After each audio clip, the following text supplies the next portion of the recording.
Good evening, everyone, and welcome to tonight's panel discussion on the film Resilience. What is resilience? Resilience is defined as a capacity of a system to adapt successfully to challenges that threaten the function, survival, or future development of a system.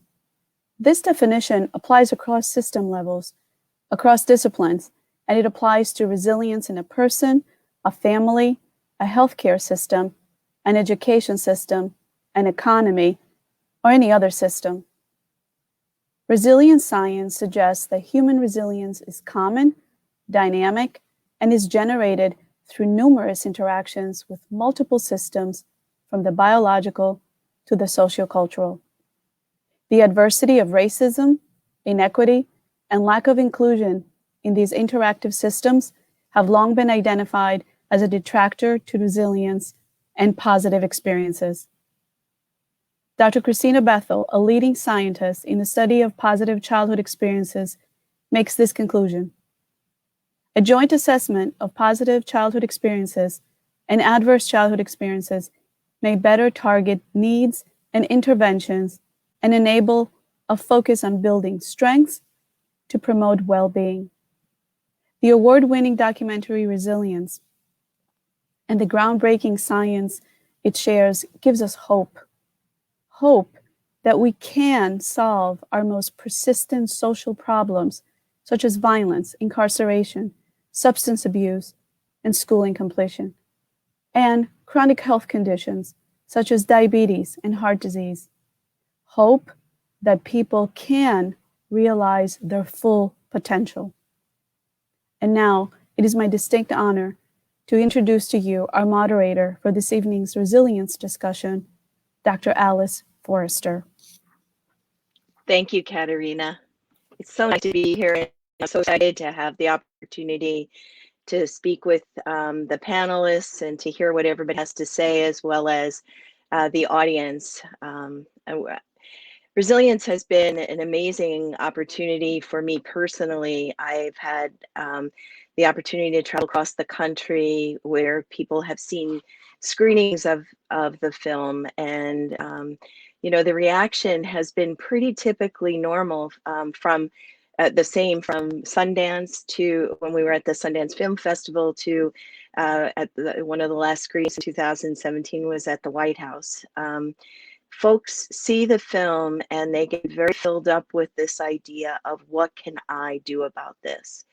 And I think that the purpose of making the film, Jamie Redford and the crew from California and Karen Prisker, as well as all of the families who really graciously volunteered, and my staff and staff across the country who volunteered to be part of this project, really wanted people to understand that trauma or adversity impacts us, and it has lifelong health impact consequences, but there are things that can be done about it. And so I remember a woman who saw the screening at Sundance. She stood up. The first question was, what can I do about this as a person? And so I'm assuming that everybody who's attending today and folks on a conversation today will be thinking, what is it that I can do about it? A couple of housekeeping. We're going to have some questions that will be flashed under the screen as folks are talking, and feel free as a listener to put your answers or thoughts in the chat, or if you have a question, we have folks monitoring the chat so that they can give us those questions so that we could try to answer them. And I'm going to invite all of the folks on the panel to come in now, and everyone's going to introduce themselves and also talk about their impact in their thinking of the film.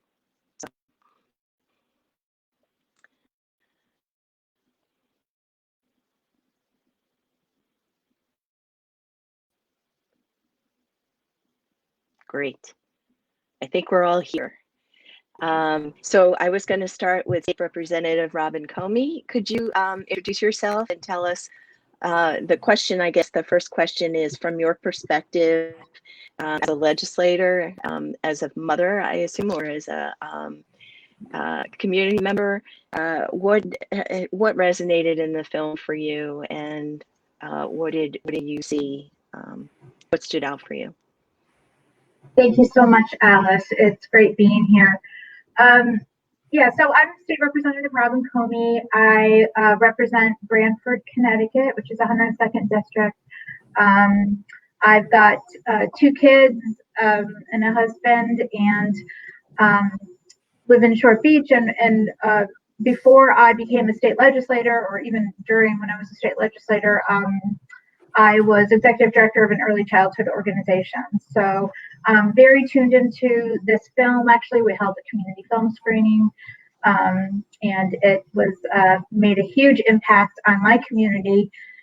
We continued our work, partners with the health departments and our maternal infant care programs and all of our partners around the town to continue becoming aware of the impact of trauma on children and on adults and on our families. So as a state representative, I sit on 3 committees, which I'm very proud of. I sit on the Education Committee here in Hartford, and I sit on the Committee on Children, which deals with a lot of this kind of safety, involving safety and the health of children.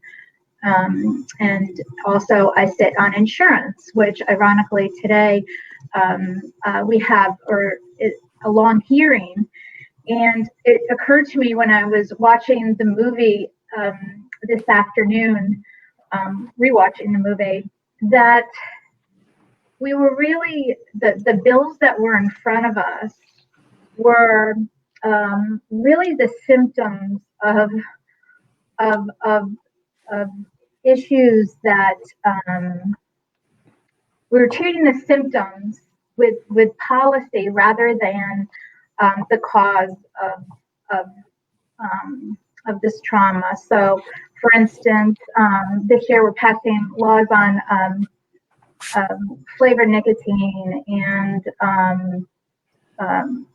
one of the bills that we heard some very emotional stories about was enabling insurance companies to cover bariatric surgery, and just the role that folks who are overweight and have weight concerns they have so many complications, diabetes and all these other things that we're treating after the fact. So I think continuing to explore this and ask those hard questions. And I'd love to talk later a little bit about some of the other trauma, doing some ACEs legislation that we put forward this year through the Children's Committee. So I'm looking forward to sharing that with you later. Well, that's great. And thank you. And that's the whole purpose of the film, right? Is realizing that maybe we're spending a lot of money upstream and not reaching downstream. So I really appreciate it. The next person I'd like to invite to speak is Deputy Commissioner Michael Williams from the Department of Children and Families, and who spends all of his time thinking about that issue. So I was wondering if you could share what your thoughts are about the film and anything that resonated for you. Sure. And thanks, Alice. And it is indeed a pleasure to be a part of this conversation and watching the film. As mentioned, I'm currently the Deputy Commissioner for the Department of Children and Families here in Connecticut, but I'm also a person who was born and raised until early adulthood in Louisiana. And watching the film, I couldn't help but to watch it through my upbringing, my lens of Black male growing up in a segregated community, and thinking back on how my community that nurtured and loved me taught us how to deal with adverse situations, mainly saying, get over it. Basically, the fact that we didn't have the luxury of sitting around and thinking about the trauma from an adverse experience or any of those things. It wasn't something in our community's, fabric of how to protect their children and their loved ones. It was mostly a survival mode, one from racist structures and in an environment that could literally take your life at any moment, with police and other kinds of things in our communities. And then internally, we're just trying to survive, to make sure you had enough to eat and make sure you were well taken care of in that regards.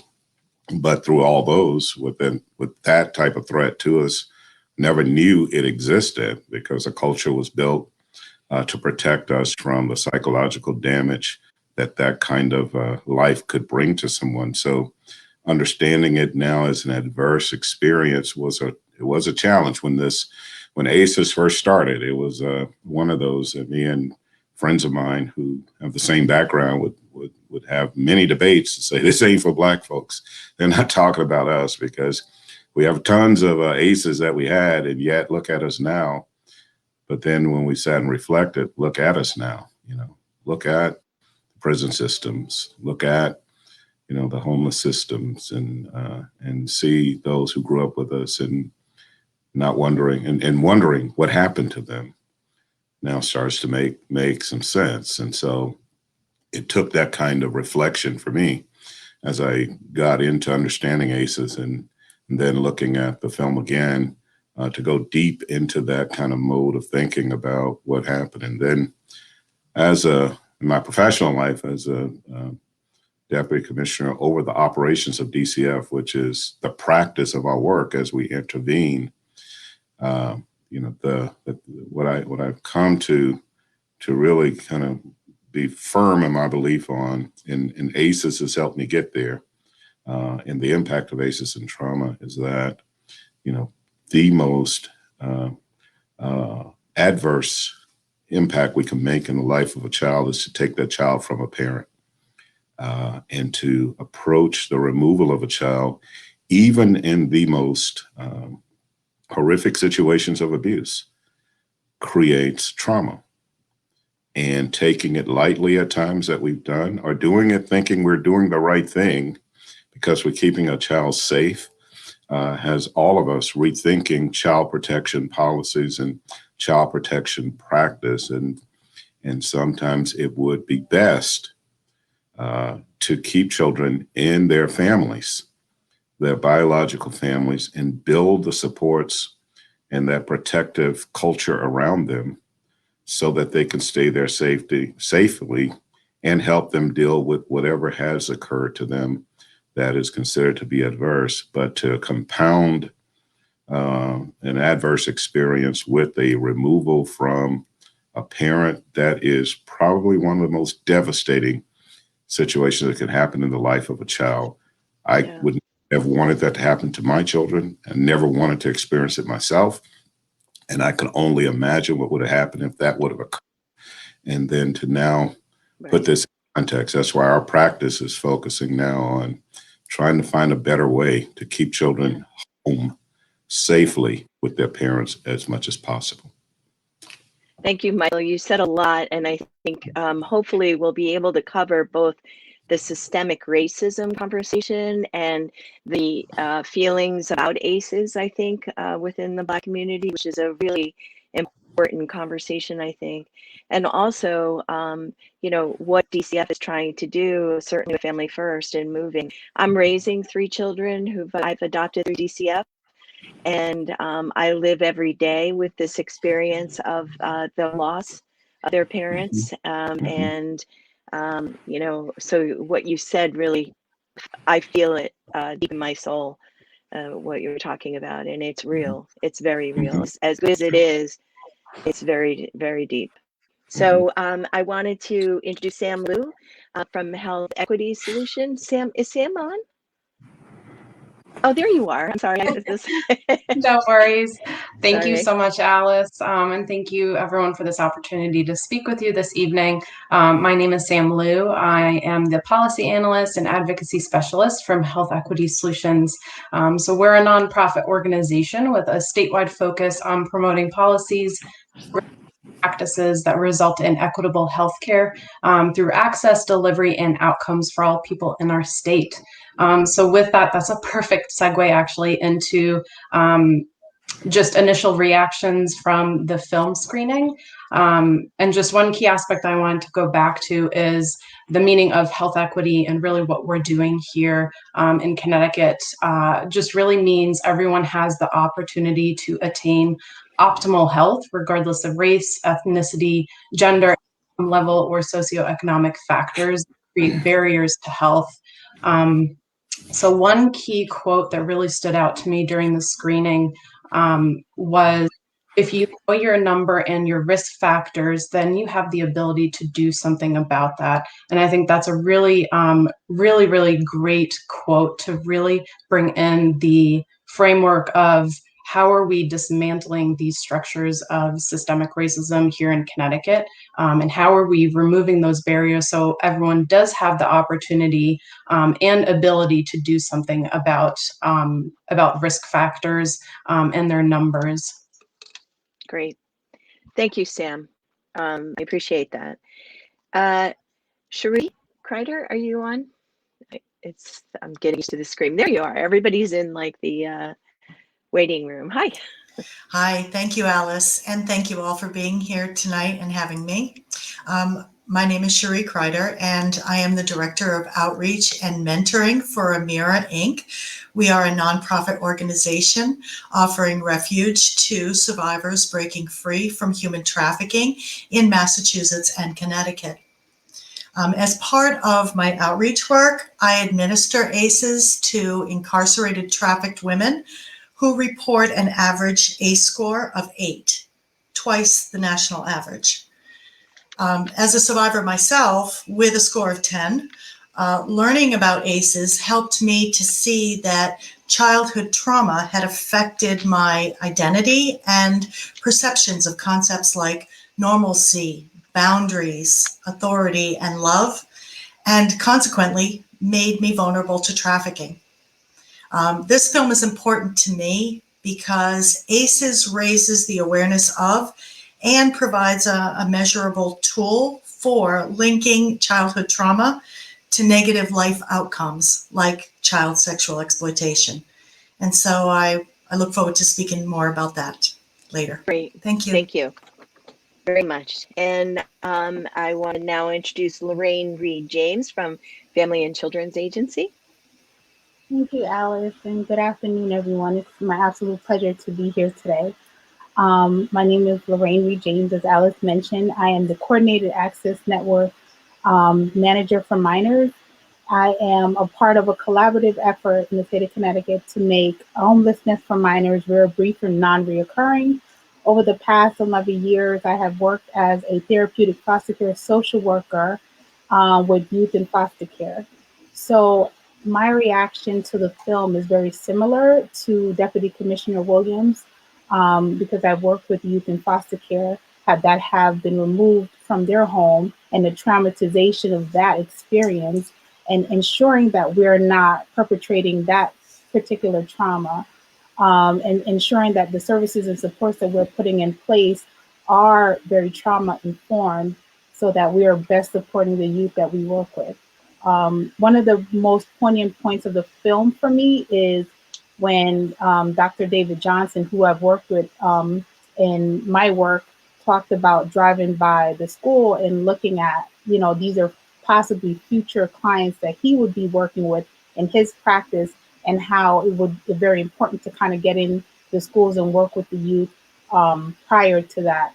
And that just struck a chord with me, because if we recognize that trauma is happening and we can recognize that early on and work with families and work with children to reduce some of that trauma or provide resources or supports, that could change the trajectory of a lot of youth that we work with, and even long-term effects of the ACEs score being as high as they will be in the future. So that is my take on it, and I look forward to being further a part of this conversation. Thank you, Lorraine. And that's great you lifted up that comment by Dr. Johnson, because I feel that was an important point made in the movie. I also think it's very, very important to talk about foster care where, what the trauma has happened, like Deputy Commissioner said. And I'm excited by what Representative Robin Comey has said around what's been going on up in Hartford. So it's been a long time, but I think we're moving there. And I think the final person that I'm going to introduce is probably the one who is going to have the most to say, is Ty Charmel Denny, who is an advocate, a mom of two, and also a parent fellow of UNTAN. Thank you. Thank you. Hello, everybody. My name is Taisha Maldeni. As Alice said, I am a single mother of two living in New Haven, Connecticut. I am an advocate for CONCAN as well as a New Haven health leader for an organization called CARE Inc. that works solely around low-income communities with health inequities and other barriers of that nature. The impact that I have towards the film is the part about kids and trauma. I personally am someone who has been through I am personally someone who has been through a lot in my life, and I know that the things that I've experienced as a child did take effect to me as in my adulthood, where it started making me make bad decisions, and I just wasn't thinking rational as someone who maybe would have had a more proper upbringing. I have been exposed to foster care. My cousin was living with us. My mother took him in, and just seeing the people come into the house and take him out and seeing what that did to him mentally and emotionally today really just is an interpersonal connection with me to this film. And that is something that I would like to discuss more later on. Thank you. Great. Thank you, Ty Charnell. It's really important. And go New Haven, right? We're New Haveners here. So the first question I am going to ask is a little bit around where we are right now with the recent public health crisis of COVID. We often say that there are two pandemics that have been uncovered over the last year, certainly COVID-19, but also systemic racism in its fullest form. But with COVID laid bare the fundamental public health crisis of racism and health and wellness inequities and disparities, and recognize we need a holistic approach to fully realize racial, ethnic, and health justice. What would that look like? What would the system need to look like to be able to provide, as Sam described, equity within Connecticut? I don't know, Sam, if you want to start, or other folks feel moved to talk about that. Loaded question, so I'm not quite sure where to start, but exactly, Alice, what you had said. So COVID, the pandemic, has highlighted already existing vast inequities. And so I would say two at least top priorities that I would mention is that just we examine disparities in the distribution of resources regarding health and also basic needs. And then for starters, really looking at when we are informing policies and also looking at programs, who's actually informing those policies and programs, who's at the table, who isn't, and why are they not? So what barriers regarding either transportation, technology, or just actual connection to the communities. So really ensuring that policies are informed by communities of color, that they're at the table, and that their voices are being uplifted and heard. Great, thank you. Ty Charmel, it's interesting because you've gone through two health leadership programs, and as a mother of two and your life experiences, I was wondering what you thought during this pandemic, and I know Kara's been doing some incredible education in the community. What do you see as some of the systems that need to change to be able to, deal with things in a different way? I personally think what needs to change is the educational system. Due to the COVID, these kids are doing remote learning, and the remote learning to me is not really something that's efficiently helping the kids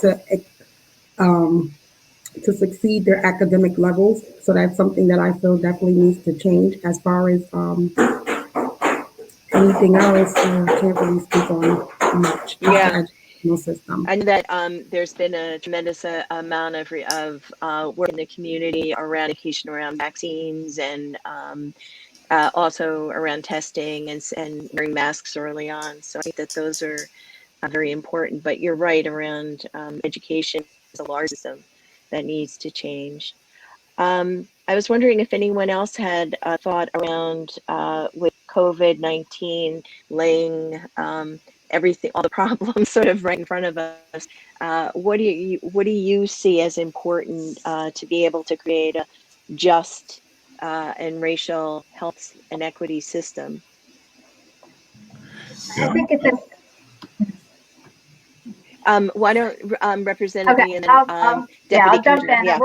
I'll keep it short. I think at the state level, some of we mentioned the equity in the schools and making sure that our schools have the resources that they need, and that we're looking at scientifically based practices and specifically collecting data on some of the inequity issues.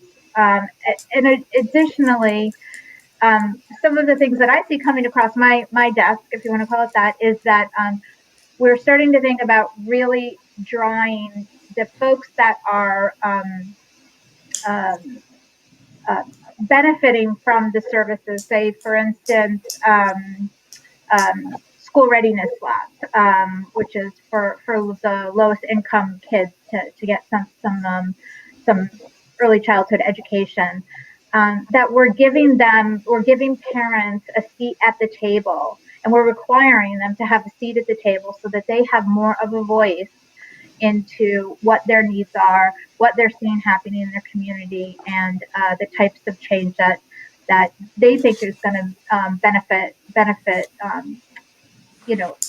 the most. So I think that's the kind of things that have sort of, in being able to participate like this, right, in a virtual environment. I mean, we don't have to do the driving. We were talking about that, a little bit before. We're able to do twice as much, it seems, in this virtual environment. So really working around meeting the parents where they are. Great, thank you. Deputy Commissioner? Yeah, my response to that is that, we have a saying that systems are perfectly designed to produce the results that they produce. And the inequities that we now see, as COVID has amplified them, are inequities that are produced by a system that is designed to do it. And once the system produces it, then there is a structure that maintains it. And so structural racism is there to assure that the inequities produced by a system stays there. And that's a hard statement for people to accept, because there are individuals who perform in those systems who say, I don't have biases, I'm not racist, and all that. But when we look at the actions and we look at the policies and we look at the procedures that exist in those systems and the practices that comes from there, and it keeps producing that, then you have to say, if you keep doing it, that means it's intentional and it's acceptable. And so I think we have to first start by dismantling the structure of racism. What I mean by structural racism is those institutions that link together to create that structure that perpetuates and solidify the inequities that occur. So child welfare, housing, education, law enforcement, judicial, public health, all of those are institutions that link together to create a structure, and that structure, as is linked, maintains that. So let's dismantle structures. It doesn't mean we dismantle everything about it. It means we start with figuring out why and what's going on within those institutions, in the structures that's doing it. Right? We're starting that with the Department of Children and Families, with our partnerships with the other agencies, to really start having these hard conversations. There's some things that we have done that we don't need to do anymore, because we know they produce the wrong results. And the only reason why we keep doing them is because we haven't had the will to stop. And yet we keep seeing the disparities and the inequities being produced. And so dismantling the structure, the structure of racism is a first start for me. Right. I thank you so much for saying that. And I think that brings us into a couple of things. One is that there has been some writings recently around how you develop an anti-racist mental health system, right? And a lot of the literature is talking about, first of all, that it has to be trauma informed. So if you're going to have a trauma informed racist system, the question that you pointed out, I think one of you in your opening was, the movie says, we stop looking at what's wrong with you, but rather what's happened to you. And Oregon has done a pledge of solidarity that I think is a wonderful question. I don't have the answer, but wonderful is, so you not only ask what happened to you, right, but what have we done to you? Right? What have we as a system? What have we as an educational system, like Ty Charmel said, or the organizations, the systemic racism, what has that been done? And the important thing is that we can't judge people on their mental health issues without really taking that into accountability, right? Like you were talking about removing children from homes, right? Asking a question, what have we done to this mother? Cherie, you talked about your work in Mira. How do how can we take ownership for what we've done to people to put them in these positions of vulnerability, and literally have oppressed them, through the systemic racism? I don't know if Cherie or anyone else wants to answer. Lorraine, you're in the midst of it every day. Absolutely. And I like how they phrase those two questions. What happened to you? It gives you the safe space, and it gives you the space to say your story, to share your what occurred, and to rephrase it to say what is wrong with you is almost assuming the worst about you, right?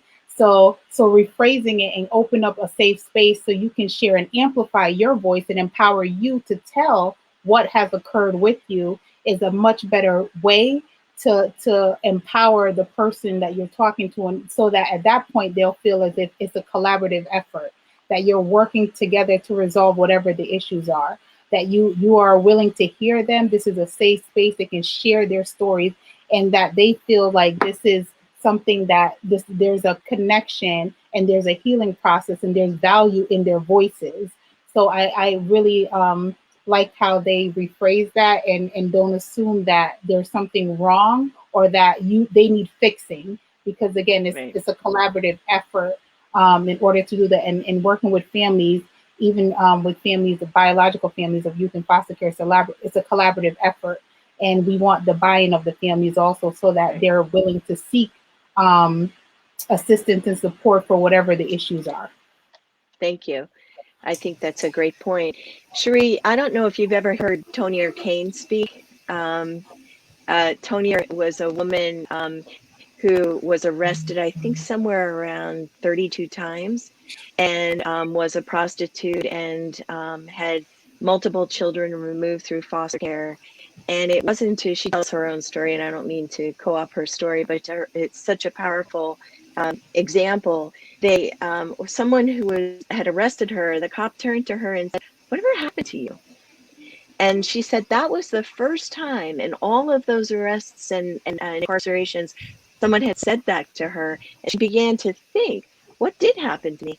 And through some programming, which was focused on women's and trauma, she was able to really understand all of the bad things that had happened to her that led her to where she was, enough so that she could begin to repair her life, and was able to save her last child and raise her. And I think she's going to Harvard now. So I don't know, Cherie, if you want to talk a little bit about that. Absolutely. Yeah. We see that 80% of trafficked women that I work with in jails have a history of physical, emotional, and or sexual abuse in their childhood. And they tell me that looking back on their school years, the red flags that abuse was happening to them went unseen by their teachers and school nurses and guidance counselors. Instead, The majority of these women were shamed for acting out in school, misdiagnosed, and placed in one of two camps.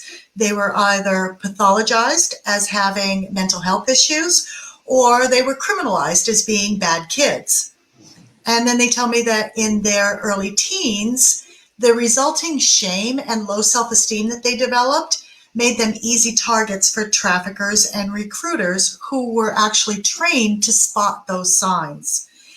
And we know that without intervention, a lot of them fell into these decade-long cycles of trafficking, hospitalization, and incarceration. And so with the average age of entry into the commercial sex trade being 13 years old, we know now that administering ACEs in elementary schools provides children with a platform to talk about their experiences that's neither shaming nor blaming, and it gives advocates insights into what's behind that child's behavior. And we find that this is the most effective way to build resilience against and protection from the risk of future incarceration, addiction, and sexual exploitation. Thank you. You said it beautifully. And I think someone asked the question, what is going on in Connecticut to address the question around educational systems? Because you're right, it's really at that early age where we might be able to address it. And you saw in the film some of the work that Dr. Johnson's doing with Miss Kendra program. You know, David and I go back a really, really long time. He was my mentor, and I was a drama therapist before I became I got my PhD in psychology. And I think, you know, the point that you made around driving by the school and seeing that one day those kids are going to be is a very important point. But I think that you know, his point is, why wouldn't we teach our children, just as we teach them sanitate, you know, how to take care of their bodies and how to act with social emotional learning? Why wouldn't we teach kids that it's not okay for people to touch their body, and you know, what Miss Kendra's list is? And you know, it becomes almost this radical point of contention sometimes. You know, people don't want those things talked about with our kids, but what we find at the clinic is our kids are exposed to these things, and then all of a sudden it's not until they start, someone asks them, they tell, as opposed to us teaching them from the very beginning, these are things that you shouldn't, you know, that shouldn't happen. Your body, no one should hit you, hurt you, or kick you. Sharmel, did you want to say something? I saw your hand up.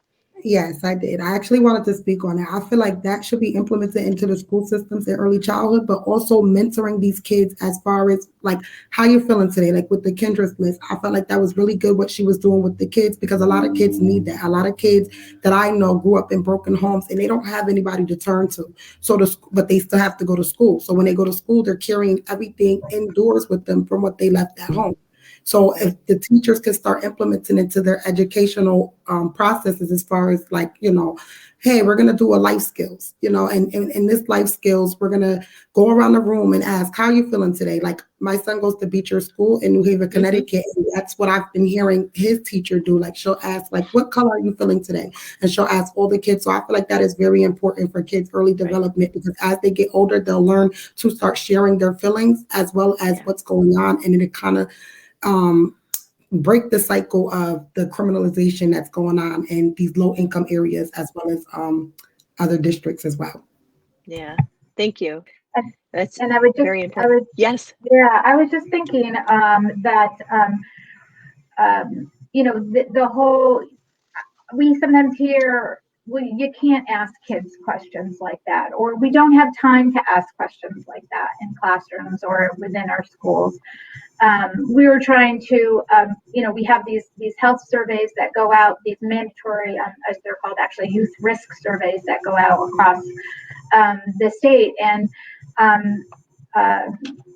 they get picked up. You can take them. Some schools decide to take them, to give them, and some schools do not. And we're trying to make sure that at least fourth grade or fifth grade and up, that that questions are being asked. If you don't ask someone if they've ever thought about suicide before, then you may not, be able to help that person. And we have some great evidence and some great work that's happening in Hartford Children's Hospital, where they've begun asking all 10-year-old kids and up, when they visit their emergency room, a series of questions that will inform them as to their safety and their health and the situation that with in their mental health situation. And they are seeing, especially with the pandemic and with all kinds of other increased stressors in our kids' lives, they're seeing some really scary things that if we don't know these things and if we don't ask those questions, then we're not going to know how to help them Right. and how to provide the resources to the communities and to our programs and that they need to get better. So DCF has invested a lot of dollars over the years in terms of making links between school systems and education. We have a very big effort, the Connect project that's happening, and of course building a system of care coordination. Down in New Haven, we have a coalition called the New Haven Trauma Coalition, where we are actually delivering assessments and screeners. We're screening and assessing for post-traumatic stress disorder. And Cherie, your numbers of traumas are very similar to what we're seeing across the state of the kids in the schools. So their A scores are in that 8 to 10 range. And we're not just seeing it in New Haven, we're seeing it in all districts across the state. So, a lot of folks are working hard to bring in. One of the interventions we've developed is this coming out of the RAND Corporation is CBITS, which is Cognitive Behavioral Treatment for Trauma in the Schools. Simple 10-session intervention that has really lowered post-traumatic stress levels in kids just from 10 sessions, and doing a ton of training across the state with CHDI and many other agencies to do educate teachers on what is, moving from what's wrong with you, what happened to you. And also, if anyone knows me, I'm a strong advocate of the work you saw in the film that Laura Lawrence did of the care coordination, the in-home connection, peer connections that happen with our folks who are care coordinators using the wraparound model, where they're engaging families, educating them around their health and equity rights, and empowering them to represent themselves within the systems. As Deputy Commissioner said, the systems are broken. They have to be restructured. The navigation is very tight, but I think there is a lot of work happening in Connecticut. The problem is it needs to be all through Connecticut, not just in little pockets across the state. So I appreciate the person who asked that question to the group. So I guess the most interesting question that came across my table, and I don't exactly know what the answer is, and I would just really, Michael, you sort of brought it up at the beginning. So one of the questions is, how does the concept of resilience differ based on thinking about racism, right? Like, how do we need to reconceive the thinking about resilience in the frame of systemic racism? And it sounds like you've had lots of conversations with your friends around it, so I don't know if you want to offer some ideas Sure. on that.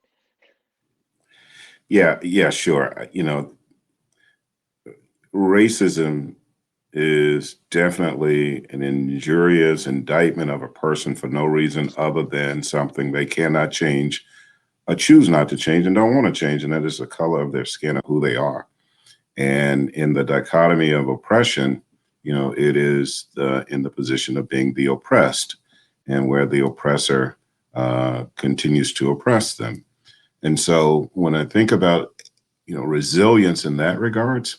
The brilliance of our ancestors, my ancestors in the South, was that they created structures and culture that prevented those kinds of that kind of harm from entering into our psyche. And what it did was it developed the perception within ourselves that that can't hurt us. Even though it may have hit us, we perceived it differently. And I think in the concept of resilience, as we're talking about ACEs, what I would really offer as a way to continue this evolution is to really start talking about perception, because what may be traumatic to one child is a simple thing to another. And that's based solely on how they perceive the incident that's occurring to them. And oftentimes I would see many folks try to treat a child based on something they told them that happened and made the assumption that it was traumatic and this child is suffering from PTSD. And it wasn't. The child had built up through that system that he grew up with, grandmamas and all of that, the inner strength, and had perceived what had occurred to them as something that is not going to hurt them, that they can overcome, and they act on that perception and they succeed. And so I offer, and that's the whole field of epigenetics. I think that really has to play a part in how we talk about resilience. When you talk about bounce back and how people bounce back from adversity, the brilliance, again, of my ancestors was that it taught us to perceive those things that happen to us as though they can't hurt us. The sticks and stones can break my bones kind of thing, but words won't ever hurt me. And all of those kinds of words and mantras that they gave you growing up in the South, they worked. Mm-hmm. Yeah, until, like you said, the pandemic sort of uncovered all of the systemic things that actually have led to a lot of inequity and death within our community. And it's not just biologically embedded, but it's also, access and, treatment itself. The that's why oximeter doesn't work well on skin that's black, right? Like the oximeter. Right. I would connect it back to the mental health conversation and just offer. I know a lot of the evidence-based programs that our kids get in schools and sometimes in clinics are effective, and they do work. But I just urge people to remember, children live in families, right? Yeah. Families live in communities. And too often we try to isolate the child from the family they live in, or the family from the community they live in, and try to treat them. You can't treat somebody you don't know. So it's to know who those folks are, who that child is, based on that family structure, because you will find strength then within that family structure from extended family members and everyone else. But they're in that child's corner, being the cheerleader, saying you can make it, you can do it, and no one ever told them the child was struggling. That's right. And the reality is that the systems that we have sort of work to remove the kid from the family, right? Like individual therapy, or even just family therapy, focus on the particular child rather than looking at the whole family. And the other very important point is that social determinants of health often are the underlying factors. Someone said it in one of the questions around systemic racism, poverty.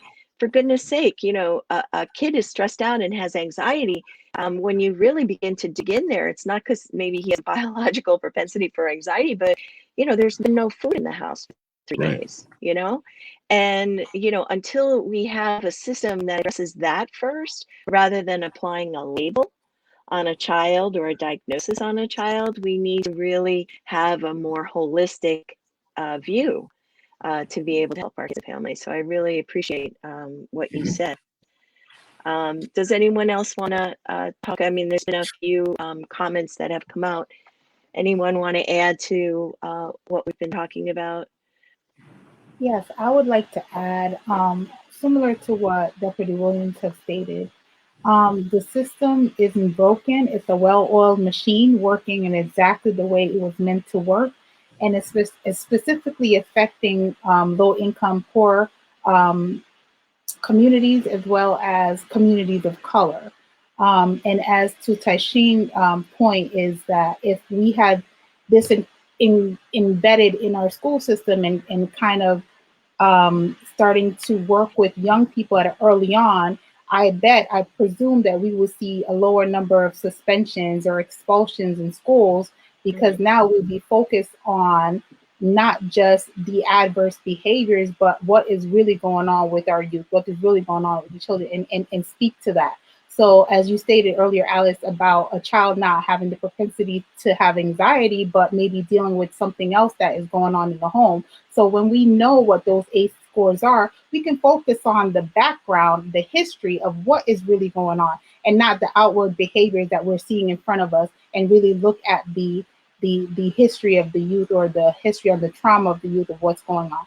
So I think when we are well informed and know that the providers that are involved maybe have their own preconceived notion based on their own biases, and know that systems perpetrate these biases, we can, when we're well informed, we can then attack or deal with the issues head on, knowing that with this information that we have, we now know that we can tackle it, and know that treating youth the way they're supposed to be treated, not based off the outward behaviors, but based on inward things that may be happening, and knowing that that is just a manifestation of the behaviors that's already going on, based on the trauma that's going on in the background.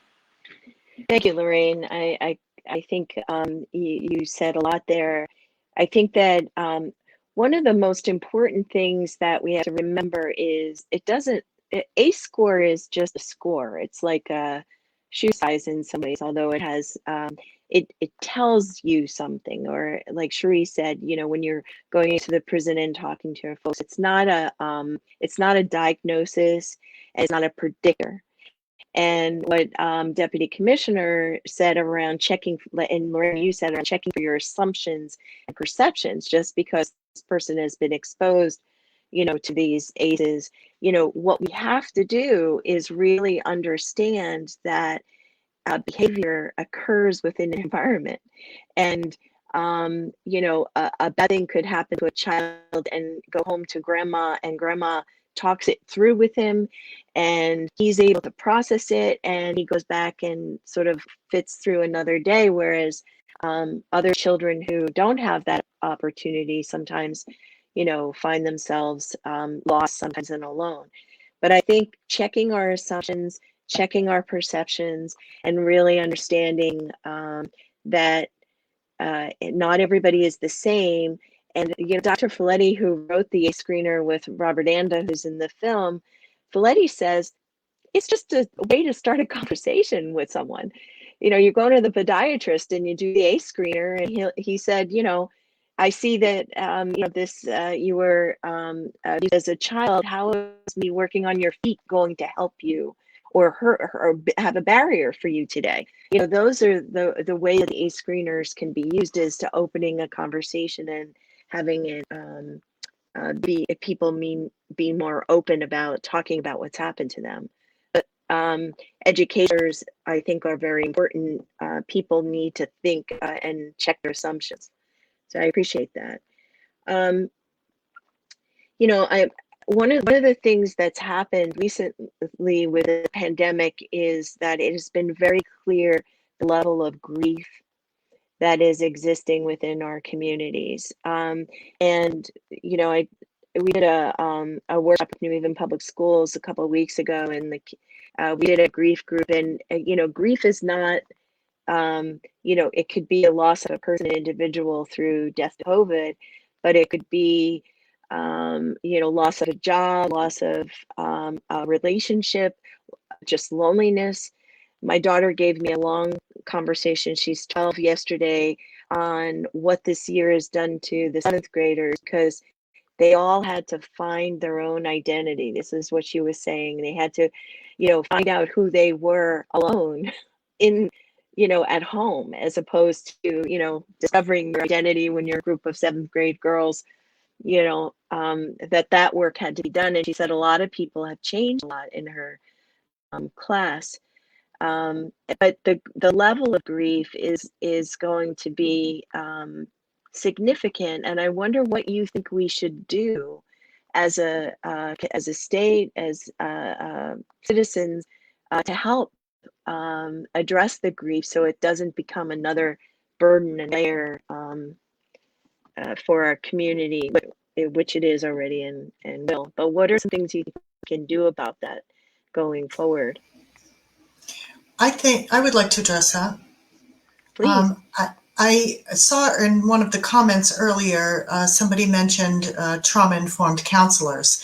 And I think that a lot of the counselors that are specifically in our schools need to be more versed on trauma-informed practices and taking that stance of what happened to you rather than, what's wrong, what's going on with you kind of thing, And I think that by providing a more trauma-informed approach, we can get into the child's identity, start looking at how they perceive themselves, how they perceive the world around themselves and in their families.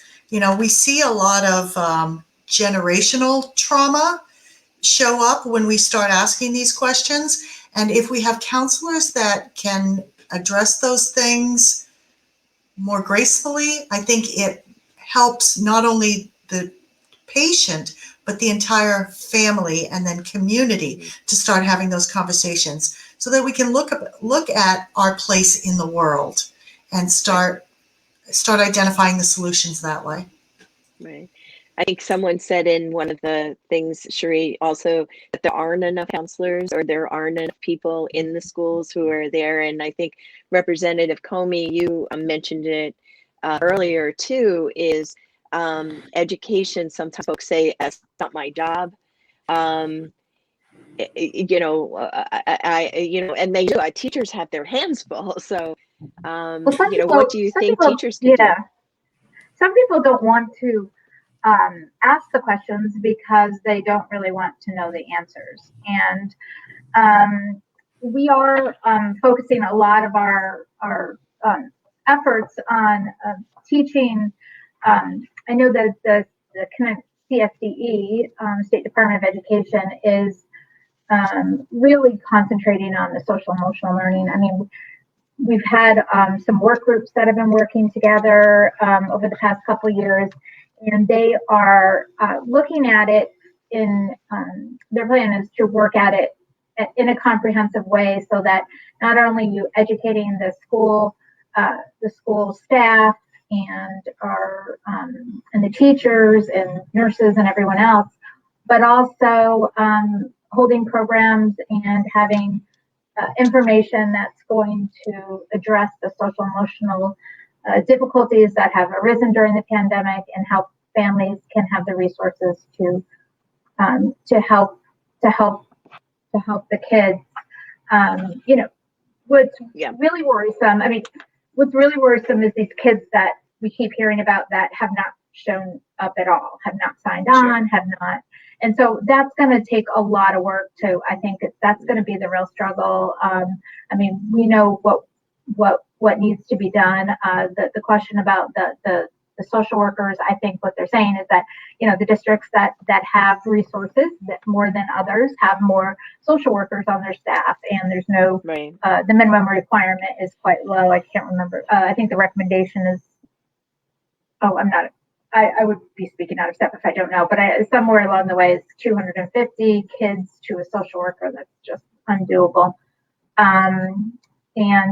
Two of the bills that we're putting forward this year is a very comprehensive Senate Bill number 2, which deals with the social emotional learning for educators and making them, encouraging them to develop goals with that work. To identify the mental health needs of kids and to collect ACE data. We've got 2 bills in the House, not only the larger Senate Bill 2, but we also have the House Bill 5698, which is dealing specifically with ACEs, and want to make sure that it's asking every school district to collect the ACE scores of kids and to send it in. Right. I think we did some testimony on that. The reality is that you can collect the scores, but you have to have a system that needs to be in place to be able to deal with it. It would be like asking, do you have a cold? And then saying, I'm sorry, you have cold, so we have to, I think I'm going to take away from this talk, the dismantling the systems. Deputy Commissioner, I think your point is so well taken on that. And if I could, the work. Yeah. Go ahead. Yeah. Yeah, I was just going to say that the grieving question, I think, is an excellent question, because I think there's going to at the end of this, on the other side of this, I don't worry that much about our children resilience, because children are resilient. They know how to bounce back and bounce back well.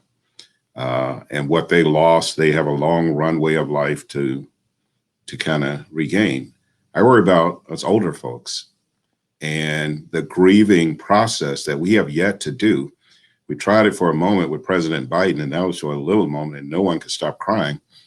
But the grieving process that we're going to have to go through when this is over, after all we've lost, and we didn't take time to really deal with it, because we had to just keep going, because we didn't know what this pandemic was going to look like. And we didn't know if it was going to come on us or we were going to get sick and all of those kinds of things. When we start that, when adults have to stop and grieve, unfortunately, when we fall, it's harder for us to bounce back. And that's where I think the interventions are going to have to be designed for older folks like us who are going to experience a period of grief and loss at the tail end of it, so that we can be stronger for children. It's that whole situation on an airplane. Put your air mask on first before you put it on others. We can't put it on children to deal with resilience in the pandemic for grieving until we put it on ourselves. And that's a process that is yet to happen, but I'm afraid it is going to be upon us pretty soon. And I think the point being that there's no real commission for that.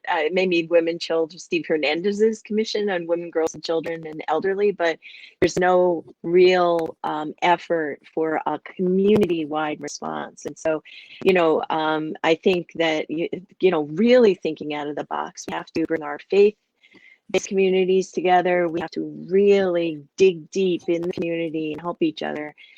Sam, I know Takesha very well. I heard Takesha Everett speak once, or when she first came into Connecticut, and I was like, wow, how lucky are we in Connecticut? So, I was thinking a lot about health equity solutions, and COVID.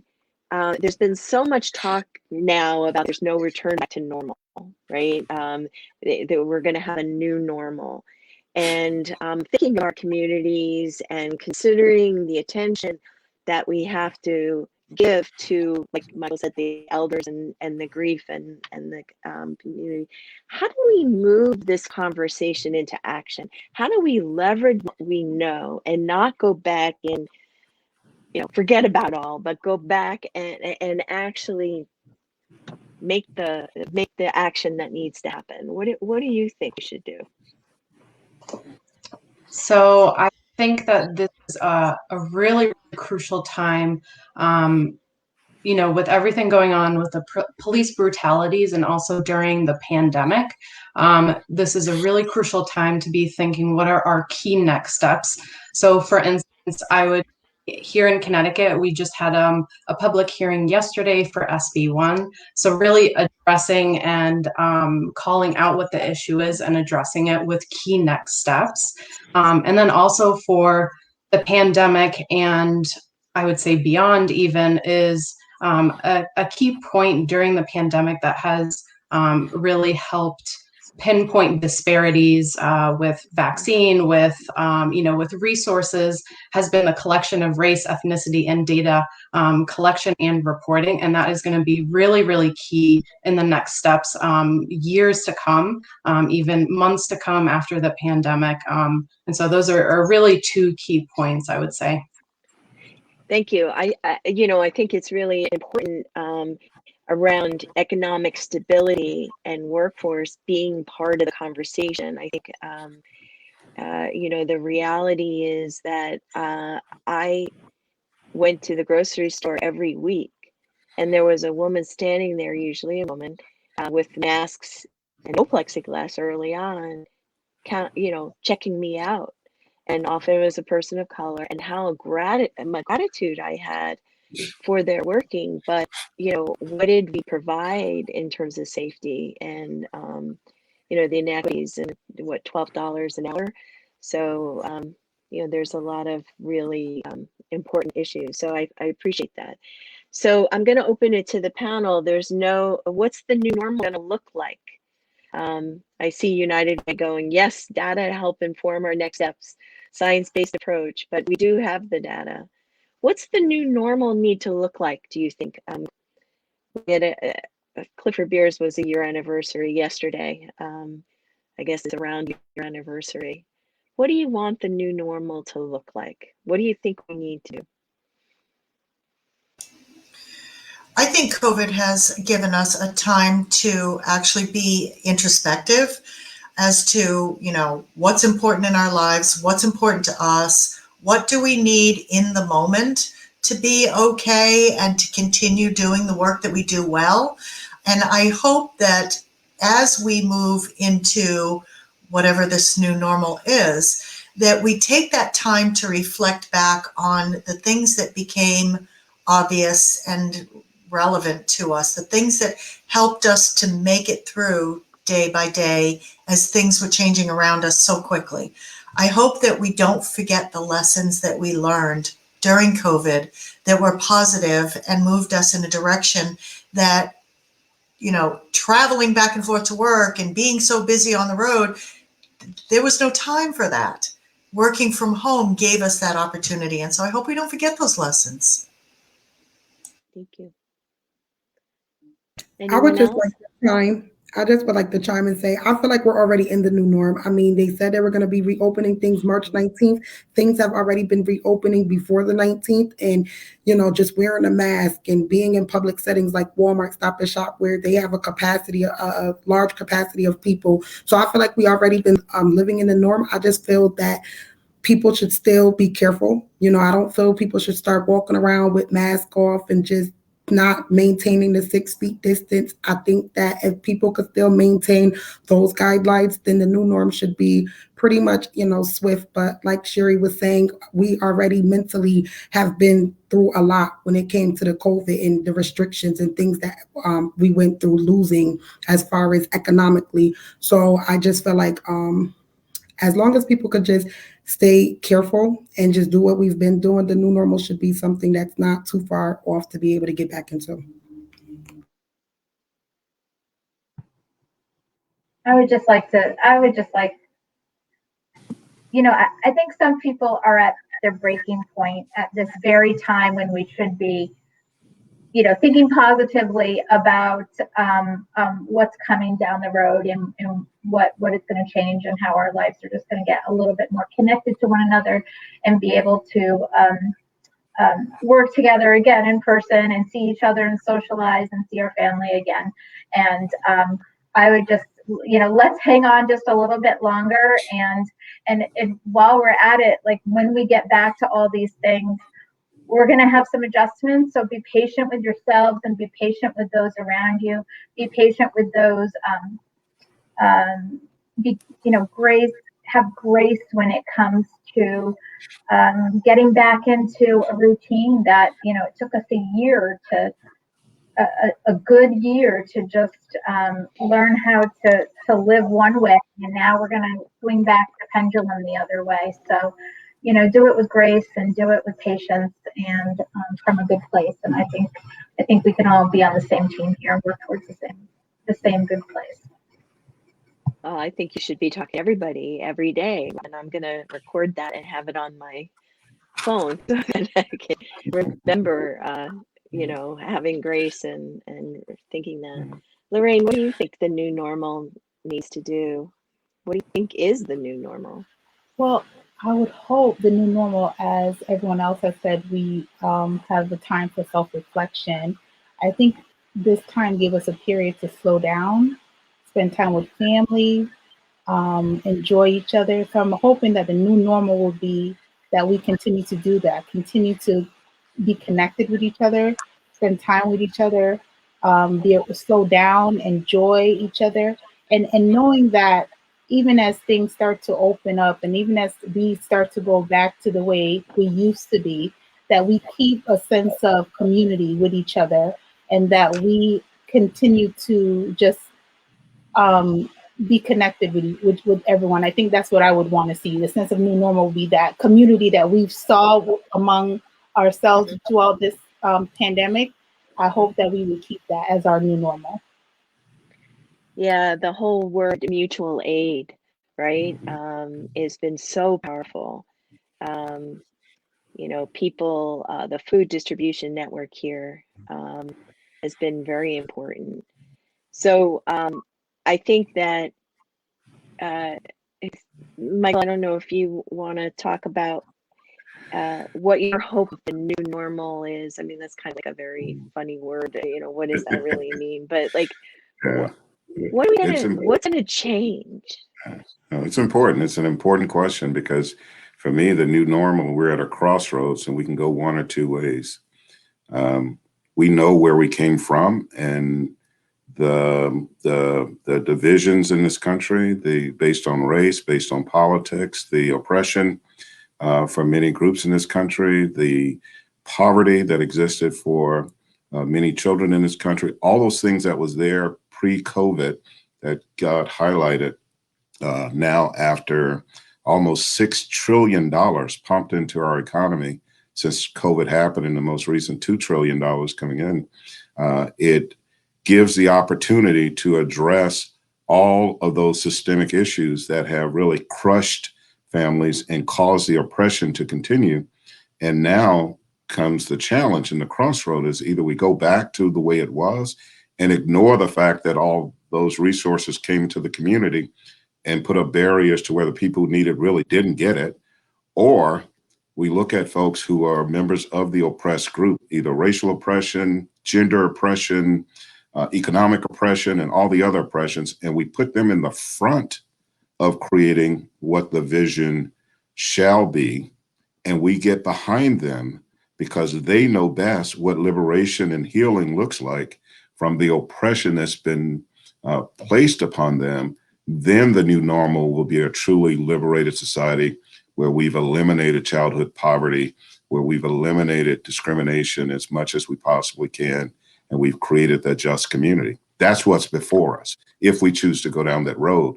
I'm not sure yet if that's going to happen. I'm hopeful, but that's the crossroad right now.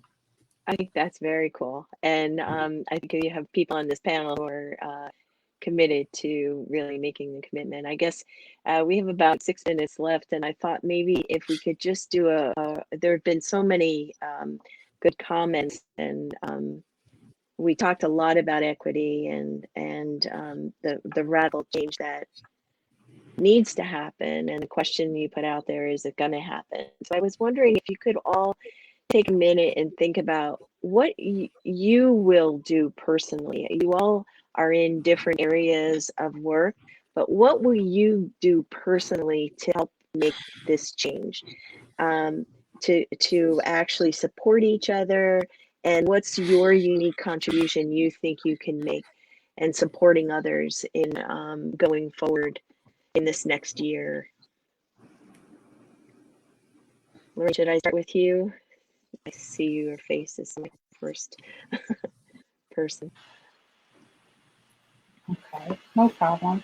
I think for me moving forward, I would say within my work, I would acknowledge and call out the pain caused by racist beliefs and actions, We talked a lot about inequities today, and I think that's part of the things that we need to do in order to acknowledge it. Also, center the voices of communities of color, placing and not placing the burden on individuals and that those communities to lead the conversations about inequity, and also listen to those who are impacted. Listen to the voices of those who have lived experience and those who are impacted by this. I think what we can do with that is center their voices, making sure that they're being highlighted, and they're a part of the conversation. They have a seat at the table so that when we're making policy, when we're making changes, when we're putting resources in communities, that it really is making the impact that we're intended it for it to make. That's great. Thank you, Lorraine. Center their voices. Hey, about you, Sam? What's your personal commitment to going forward? So I'm a policy analyst at heart and also at my job. It's why I love my work. So hands down, I would say passing legislation to declare racism a public health crisis in Connecticut. Currently, I would say on all levels, we're working with municipalities on local levels, but with legislation, hands down, passing that this year. That's not an if, it's just a when. And then I would say uplifting what Lorraine had mentioned, just ensuring that communities are at the tables, that they're informing these policies and programs, and really ensuring that their voices are heard, and more importantly, their concerns and recommendations. Thank you. Cherie? So I guess I'm most excited about the fact that Amira has just opened its second safe home in the greater Hartford area, and we are currently accepting applications for women to recover from trafficking and exploitation. But Zoom has given us this whole nother level of collaboration opportunities. And so I am launching 10 weeks of an amazing curriculum called Ending the Game. And this is a resiliency building curriculum for trafficking survivors that helps to break feelings of attachment to traffickers and the lifestyle. And so I'm offering that nationwide, and I'm pretty excited about starting that in April. So that's my commitment. Excellent. Taisha Mel, what are you Well, going to do? I'm an advocate for educational systems, so I just want to begin working more with parents, especially now that we're going to be going into this new norm. So just working alongside with them, hearing what they have to say, like Lorraine said, making them the highlight and centering their voices so that they can be heard and that there can be changes made. And that's basically it. And as far as with Care Inc., I'm looking forward to going further with them. They have a lot of opportunities with working with low-income communities and health inequity. So I'm looking forward to doing that. So that also could be a change too in the Black and Brown communities. That's great. Centering the voices. Deputy Commissioner, what's your personal commitment? You've been talking about it most of the night, but what are you going to do? Yeah, well, first and foremost, because a lot of tables I sit at, I'm always only one, Black or brown person at that table, and public policies are being discussed. My personal commitment is to make sure the voice I use tonight is the same voice I use at that table, no equivocations, and next to make sure that table is more than just me. And to make sure that going forward, as much as we possibly can, to get folks like Taisha Mel at these tables. And when they get to the tables, we don't want just their voice or just their presence. We want their mind and we want their thoughts. And to make sure that when they come, if you can appreciate the metaphor, before we cook the cake and participate in what kind it's going to look like, rather than the cake's already baked and they're just there to taste it. I think they have a better stake in determining what it should look like. That's kind of like the Bridgeport Baby Bundle program and how it organically came from the bottom up. That's the model, and that's my commitment. Excellent. Great. And we'll end with you, Representative Comey. What's your commitment? you have a few instructions from people on the panel too. So. Well, actually, first of all, thank you for inviting me to this wonderful program. And I think my commitment personally is to surround myself with wonderfully smart people like you guys here, and so many of the other leaders out in the community. We're knee deep in the legislative session, so we are doing a ton of listening. It's a great honor to be the representative and to be in Hartford to try to pass policies that help people and that do the right thing. For my constituents and for my communities and for my friends, I want to be a conduit of information that I receive while I'm out here doing my job, and to bring it back to my community and to make the systems better and to build up our community into a community that is healthy and productive and fighting. I would say fighting with one another, not fighting with one another, fighting for one another, I should say, as opposed to fighting with one another. So that's what I want to see happen, and continue to try not to worry so much, right? Well, thank you. And thank you all for your thoughts and reflections. It's been very rich discussion. I've been on a lot of panels for resilience, and this one I think really went deep in some areas that are important and definitely need to be continued. So I'm very grateful for all your time, and turn it over to Katerina or the folks or Kathleen to end. So thank you, Kathleen. Oh, thank you all. Thank you, Alice, and all our esteemed panelists for your time, your work, your passion. We all appreciate your unique perspectives and leadership on this important conversation, and know that what each of you have shared tonight resonated with different viewers. And thank you, all of you out there watching, both viewing the film and taking part in this discussion about understanding the impact of childhood experiences and promoting resilience, prevention, and strength-based solutions. A final reminder from one of the filmmakers, James Redford, who we sadly lost early in his life. Resilience is not just a complementary individual quality, but something that is built. And you build it through a number of things in your life, part of it being social fabric. And I think tonight we highlighted community and collaboration, and the importance of elevating other voices to help craft the solutions that we need. So I'm going to just quickly share something about our group. This production this evening, this panel and the screening of resilience was put together by Connecticut statewide task force on ACEs and resilience. And we are committed to continuing community conversations through additional films and panel discussions. One of the next ones will be Paper Tigers. I saw that mentioned in the comment section. And our hope for the future is to build a movement for trauma-informed and resilient communities. We promote equitable systems of health, physical, mental, and behavioral well-being, and support in order to build resilience in individuals, family, and communities across Connecticut so they can reach their full potential. We are a cross-sector collaboration of scientists, analysts, service providers, social workers, philanthropists, nonprofits, business leaders, policymakers, educators, healthcare workers, and community members that seek to raise awareness of the impact of ACEs. And our core beliefs are our efforts center on the voices of those directly impacted by ACEs. Expanding opportunity and addressing inequities and disparities is an essential thread through all of our work. Racism is a public health crisis that exacerbates ACEs. And as Alice mentioned earlier, reading this changed my world.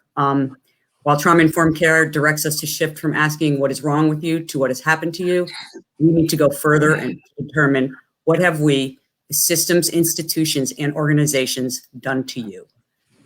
So again, I want to thank the panelists, thank our moderator, thank everybody for being here and for all the work that you do.